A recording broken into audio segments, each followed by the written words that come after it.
اللهم صل على سيدنا شفيعنا حبيبنا مولانا محمد وبارك وسلم صلاة وسلاما عليك يا رسول الله. باب ما جاء في الشق، یہ باب صندوقی قبر کے بارے میں ہے.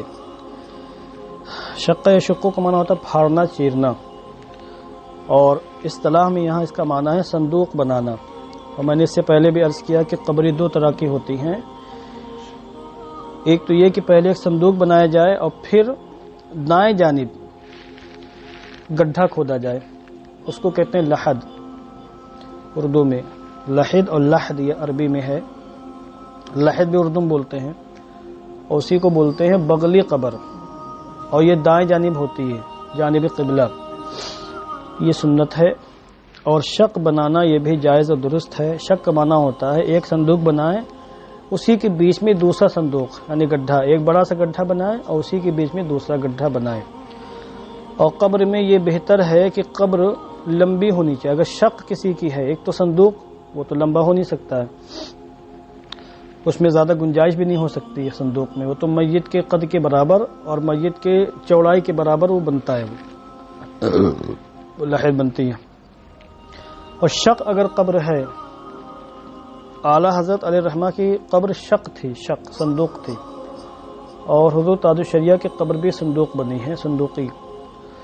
تو اس میں بہتر یہ ہے کہ اس قدر گڈھا نیچے کھودا جائے، اس قدر نیچے کھودا جائے کہ اگر نیچے سے کوئی شخص کھڑا ہو جائے اور ہاتھ اوپر کرے تب جا کے اس کا ہاتھ اوپر تک آئے. یعنی جو قبر کی چھت ہوگی، اگر مردہ کھڑا ہو جائے اور اس چھت کو چھونا چاہے تب چھت چھو لے، وہ اس کو کھڑے ہونے میں دقت نہ ہو، پریشان. اتنی نیچی قبر ہونی چاہیے. تو اس لحاظ سے اگر بغلی قبر ہے تو جو پہلا گڈھا کھدے گا وہ بھی اتنا نیچا ہونا چاہیے. اور اس میں حکمت یہ ہے تاکہ میت درندوں سے محفوظ رہ سکے. اور قبر اگر اوپر ہوگی، دیکھیے صرف دفنانا مقصود نہیں ہے، اس کی عزت و حرمت بھی مقصود ہے. ورنہ یہ بھی حکم ہو سکتا تھا کہ زمین کے اوپر رکھ کر ایسے اوپر سے مٹی ڈال دی جائے، کھودا نہ جائے، تو تودا تیار ہو جائے گا پورا. اگر میت کو زمین کے اوپر رکھا جائے اور اوپر سے ایک ٹرالی ایک ٹرک مٹی ڈال دی جائے تو تودا ایک چھوٹا سا پہاڑ تیار ہو جائے گا. مگر اس میں اس کی تقریب نہیں ہے انسان کی، کیونکہ درندوں سے پھر محفوظ نہیں ہے، کوئی بھی اس کو کھود کر لے کے چلا جائے گا. مگر جب زمین میں کھود کر دفنایا جائے گا تو اس کی تقریب بھی ہے اور درندوں سے اس کی حفاظت بھی ہے. تو جس قدر زیادہ گڈھا گہرا ہوگا اسی قدر میت کی حفاظت زیادہ ہوگی. تو اس لیے بالکل نیچے تک اچھا خاصا گڈھا کھودنا چاہیے، پھر نیچے بغلی بنانی چاہیے. یا اگر شق ہے تو اس میں بھی جو دوسرا گڈھا وہ بھی اچھا خاصا گہرا ہونا چاہیے تاکہ درندہ کھودتے کھودتے تھک جائے اور چلا جائے. بھئی یہ بہت معاملہ گڑبڑ ہے، یہاں پر آسان نہیں منزل مقصود تک پہنچنا، تھک جائے گا چلا جائے گا.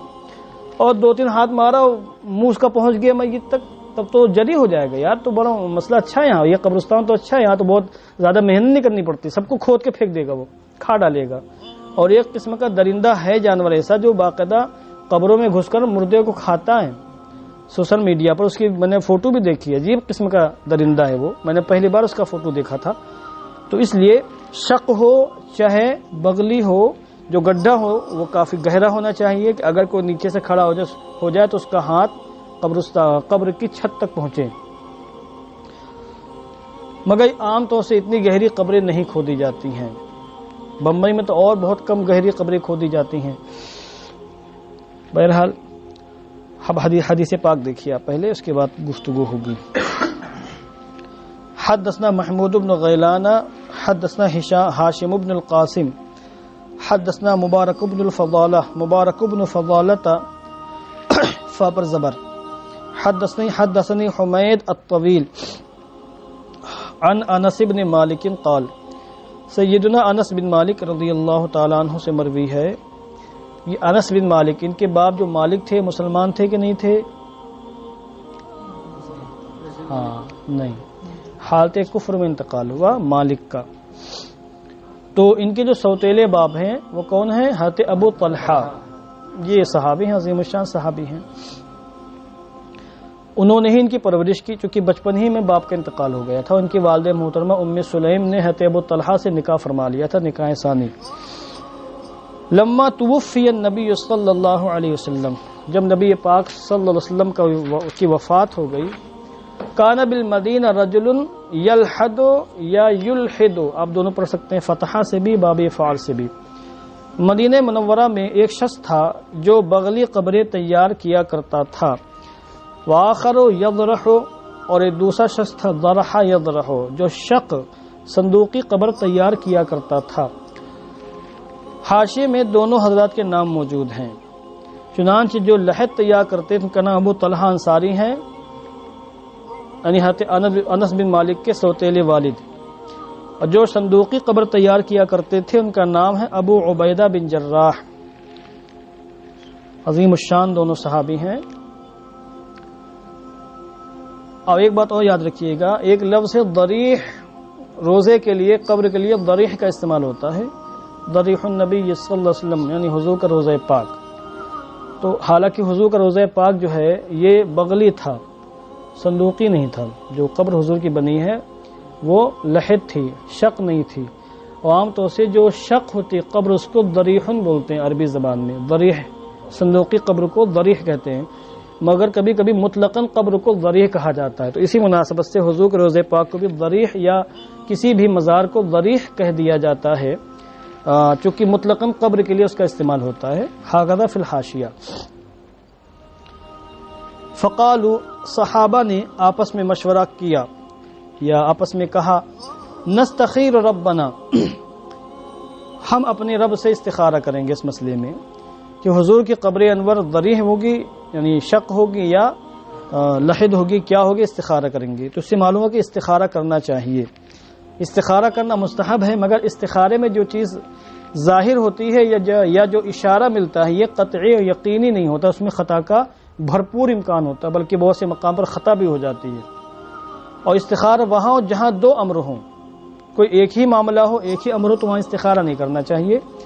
جیسے مثال کے طور پر کسی کو بیٹی کا رشتہ دینا ہے اور انتظار میں ہے کہ رشتہ آ جائے بیٹی کا، اور دو رشتے آ گئے مثال کے طور پر، اب اگر دونوں رشتوں میں ایک اچھا ایک خراب ہے، اس کی عقل خود فیصلہ کر رہی اور وہ دیکھ رہا ہے کہ فلاں ٹھیک ہے فلاں بیکار ہے اس کے مقابلے میں، تو جو اچھا ہے دیندار ہے اس کو ترجیح دے دے وہ۔ مگر حال یہ ہے کہ دونوں رشتے ایسے ہیں کہ ترجیح دینا اس کے لیے آسان نہیں ہے، دونوں بہترین ہیں، شاندار ہیں، اب کیا کرے وہ، تو استخارہ کرے، تب استخارہ کرے۔ اب ہوتا یہ ہے کہ اب لڑکی بیٹھی ہے، 28 29 سال کی عمر ہے، 30 سال کی عمر، 32 سال کی عمر نکلی جانی برادری تلاش کرتے کرتے، اب کہیں بھولے بھٹکے کو رشتہ آیا تو اب استخارہ کروانے جناب، ارے بھائی ایک رشتہ آیا ہے، دیکھو مسلمان سننی ہے بس بسم اللہ، اس میں کیا استخارہ کرنا، کوئی 8 10 15 20 رشتے تھوڑی ہیں کہ آپ کو فیصلہ کرنے میں پریشانی ہو رہی دشواری ہو رہی، ایک ہی رشتہ ہے ابھی بھولے بھٹکے آیا ہوا ہے، استخارہ کرو گے مولوی صاحب کہیں گے بہتر نہیں، تو ابھی آپ کو چھوڑنا پڑے گا۔ اور لوگ استخارے میں جو اشارے یا کنایہ کیے جاتے ہیں اس کو بالکل قطعی یقینی سمجھتے ہیں، اس پر بہت سختی سے عمل کرتے ہیں۔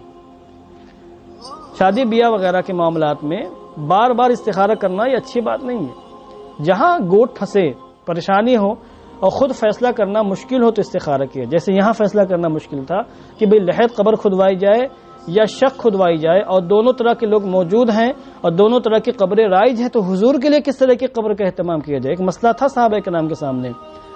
تو انہوں نے کہا کہ ہم اپنے رب سے استخارہ کریں گے۔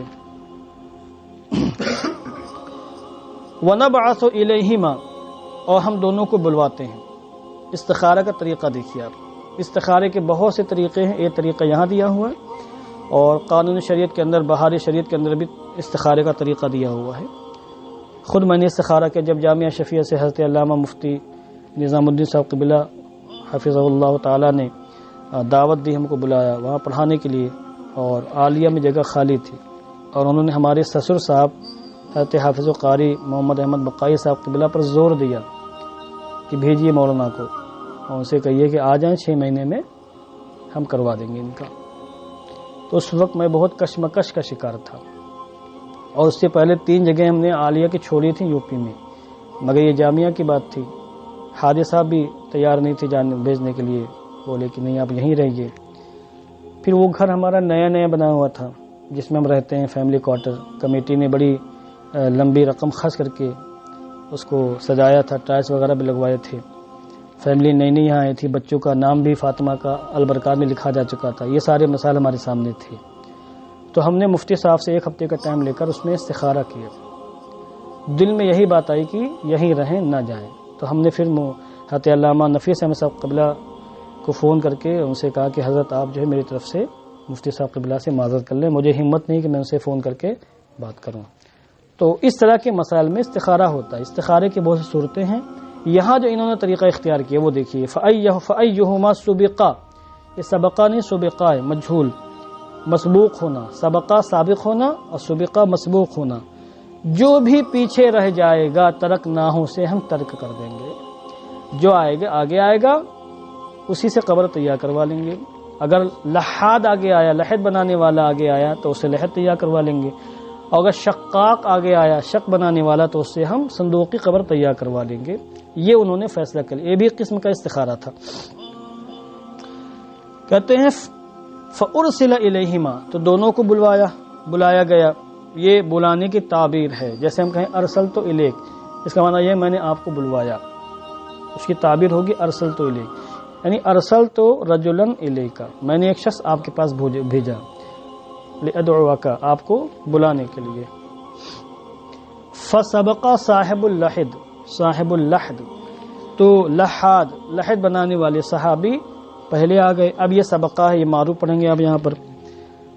فلحدوا للنبی صلی اللہ علیہ وسلم، پس صحابہ کرام نے حضور علیہ الصلوۃ والسلام کے لیے لحد قبر تیار کی، یعنی کروائی ان سے. نسبت مجازی ہے اور ممکن ہے دیگر صحابہ کرام نے بھی ہاتھ مارے ہوں اس میں، ایک آدھ کدال یا پھاوڑے چلائے تبرک حاصل کرنے کے لیے. تو حضور کی جو قبر پاک ہے وہ لحد ہے.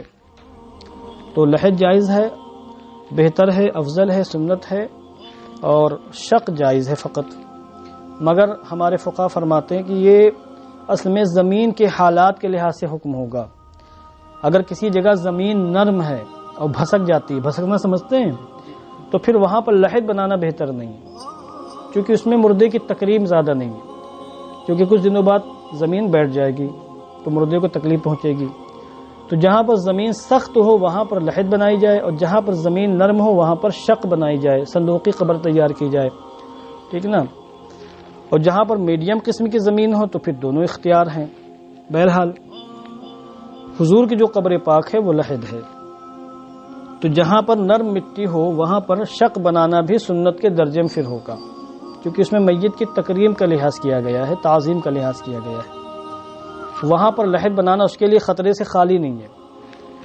بھسک جائے گی، تکلیف پہنچے گی اس کو، لوگ پھر توہین کریں گے. قبریں جب بیٹھ جاتی ہیں، نشانات مل جاتے ہیں، تو لوگوں کو کیا معلوم یہاں قبر تھی کیا تھی. اب ہمارا جو قبرستان گاؤں میں ہمارا اپنا خود کا قبرستان ہے، پرسنل ہے. اور زمین جو ہے قبرستان کے نام سے وقف ہے، مطلب خاندانی قبرستان کے نام سے. اب اس میں جو ہے کافی لوگ ہیں خاندان کے، اور جگہ بہت پڑی ہوئی ہے. پہلے تو 1 بیگھے کا پورا کھیت تھا، اب اس کو جو ہے ایک صاحب نے خاندانی کو، انہوں نے آدھے کھیت پر قبضہ کر لیا. کون ان سے کہہ جا کے، خاندان کے جھگڑا کون بول لے جا کر کے.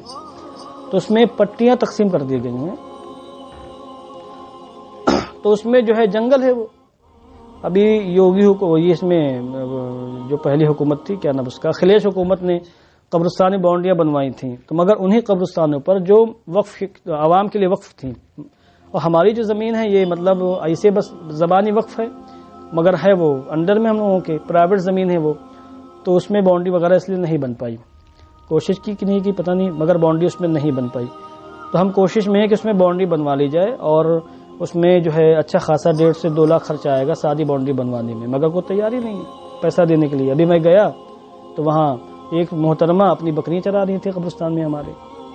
اب اس میں قبر ہے، والد صاحب کی ہے، دادا کی پردادا قبر ہمارے، دیگر احباب کی ہے، چچا کی قبر ہے، وہ بکری چلا رہی تھی. ان کو بھیا وہ ہندو تھے، کہ ہمارے پرخ لوگ یہاں سب دفن ہیں، اب تم بکریاں چلا رہی ہے، چلو نکلو یہاں سے. تو اس کو ہٹایا. بغل کے گاؤں ہے اس کی وہ خاتون تھی، سب ہندوانہ گاؤں ہے. تو وہ خیر اپنی بکری کو لے کر چلی گئی وہاں سے. تو یہ ہوتا ہے. تو علامتیں رہتی ہیں. اب وہ ہندو تو اس کو کیا معلوم کہ مطلب کیا ہے اٹھا اس کو کیا معلوم کہ قبر مسلمانوں کی بنی ہوئی ہے، جنگل ہی پورا وہ پڑا ہوا. تو اس لیے جہاں نرم مٹی ہو وہاں پر لحد بنانے میں خطرہ ہے، تو صندوقی وہاں قبر تیار کی جائے گی. حدثنا عمر بن شبہ، یہ شبتہ ہے، شبتہ بن عبیدہ بن زید، حدثنا عبید بن طفیل المقری، حدثنا عبد الرحمن بن ابی ملیکہ القرشی، حدثنا ابن ابی ملیکہ عن عائشہ، حضرت سیدتنا عائشہ صدیقہ رضی اللہ تعالیٰ عنہ سے مروی ہے، انہوں نے کہا لما مات رسول اللہ صلی اللہ علیہ وسلم اختلفوا فی اللحد والشق حتی تکلموا فی ذالک، جب رسول پاک صلی اللہ علیہ وسلم کا انتقال ہوا، دیکھو یہاں ماتا کا استعمال ہوا ہے چونکہ وہ عربی زبان ہے، اور ترجمہ کرنے میں عرف عام کا لحاظ کیا جاتا ہے کہ کون سا لفظ عرف عام میں مؤدب مانا جاتا ہے، کون سا لفظ مؤدب نہیں مانا جاتا ہے۔ عربی زبان میں ماتا یا موتوں کا معنی وفات پانا، انتقال ہونا، وصال ہو جانا، کوچ کر جانا، یہ سب الفاظ اس کے ترجمے کیے جاتے ہیں۔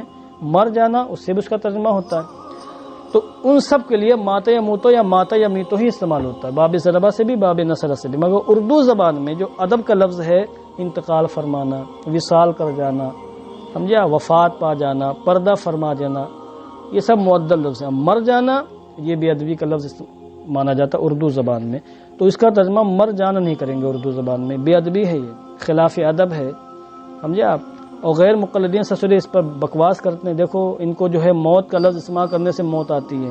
جگجیت کا میں نے ایک بیان بہت پہلے سنا، اس نے حضور کے بارے میں کہا سنیوں پر تنقید کرتے ہوئے کہ ان کو حضور کے لیے موت کا لفظ استعمال کرنے سے موت آتی ہے، اور جبکہ حضور کے لیے قرآن و حدیث میں لفظ موت کا استعمال آیا ہے۔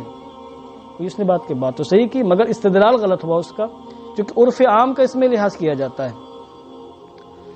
بھئی اب بمبئی کی زبان میں تو کہنا بے ادبی کا لفظ نہیں ہے، بیٹا باپ سے کہتا ہے تو تیرا کام کر، تو کمپنی نہیں جائے گا، ابا باپ یا جو بھی ڈیڈی پاپا جو بھی بولتے ہوں، تو یہاں تو کہنا کوئی مطلب خلاف ادب، مگر یوپی میں آپ کہہ کے دیکھیے اپنے ابا سے، خلاف ادب مانا جائے گا، وہاں پر نہیں کہہ سکتے، آپ جناب سے ہی بولیں گے۔ عرف عام کا لحاظ کیا جاتا ہے، ہر جگہ عرف عام کا لحاظ ہے۔ اچھا عوام پبلک آپس میں بھائی بھائی سے تو طلاق سے بات کرتا ہے، مگر ہم سے نہیں بات کرے گا، کیونکہ پھر چہرہ دے کر کے نہیں امام صاحب سے تو کہنا بے ادبی ہے، وہ بھی اتنا سمجھ رہے ہیں کہ امام صاحب سے تو کہنا بے ادبی ہے، اور بڑے بھائی سے اور باپ سے تو کر کے بات کر رہے ہیں۔ تو شخصیت کے لحاظ سے اور حالات کے لحاظ سے، زمانے کے لحاظ سے، ماحول کے لحاظ سے حکم تبدیل ہوتا ہے، مگر ان گھامڑوں کو تمیز نہیں ہے۔ اس نے جملہ استعمال کیا کہ موت کا لفظ استعمال کرنے سے موت آ رہی ہے، اور اسی طرح کے صیغے جو احادیث کریمہ میں ہیں وہ بطور استدلال کے پیش کرتا ہے۔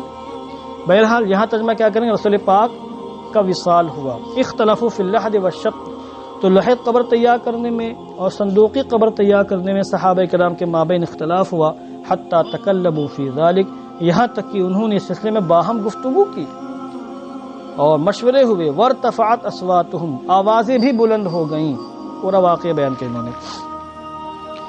فقال عمر، تو عمر فاروق اعظم نے کہا لا تسخبوا عند رسول اللہ صلی اللہ علیہ وسلم حیا ولا میتا، تم لوگ رسول پاک کی بارگاہ میں آواز بلند مت کرو، ان کی زندگی کی حالت میں بھی اور بعد وصال بھی بلند کرنا جائز نہیں ہے۔ جس طرح زندگی کی حالت میں تم لوگ حضور کی بارگاہ میں آتے تھے تو لا ترفعوا اصواتکم پر عمل کرتے تھے عند صوت النبی، وصال کے بعد بھی ان کے پاس اپنی آوازوں کو بلند مت کرو، وہ حکم یہی ہے۔ آج بھی گنبد خضرا میں حضور کی سنہری جالیوں کے پاس جا کر آوازوں کو بلند کرنے کی اجازت نہیں ہے۔ ادب گاہے زیر آسماں از عرش نازک تر، نفس گم کر دمی آیا جنید و بایزید ایجان، اسی حقیقت کو بیان کیا۔ او کلمۃ نحوہا، راوی کہتے ہیں یا یہ کہ انہوں نے اسی کے مثل کوئی کلمہ کہا۔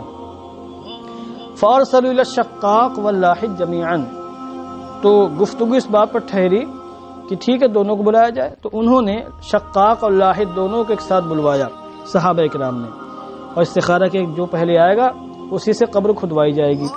فجاء اللاحد، تو لحد بنانے والے صحابی یعنی حضرت ابو طلحہ پہلے آ گئے، ان کی قسمت میں تھا۔ فلحد لرسول اللہ صلی اللہ علیہ وسلم، تو انہوں نے رسول پاک صلی اللہ علیہ وسلم کی لحد قبر تیار کی، ثم دفن صلی اللہ علیہ وسلم، اور پھر حضور کو اس میں دفن کیا گیا۔ باب ما جاء فی حفر القبر، یہ باب قبر کو کھودنے کے بارے میں ہے، قبر کیسی کھودی جائے۔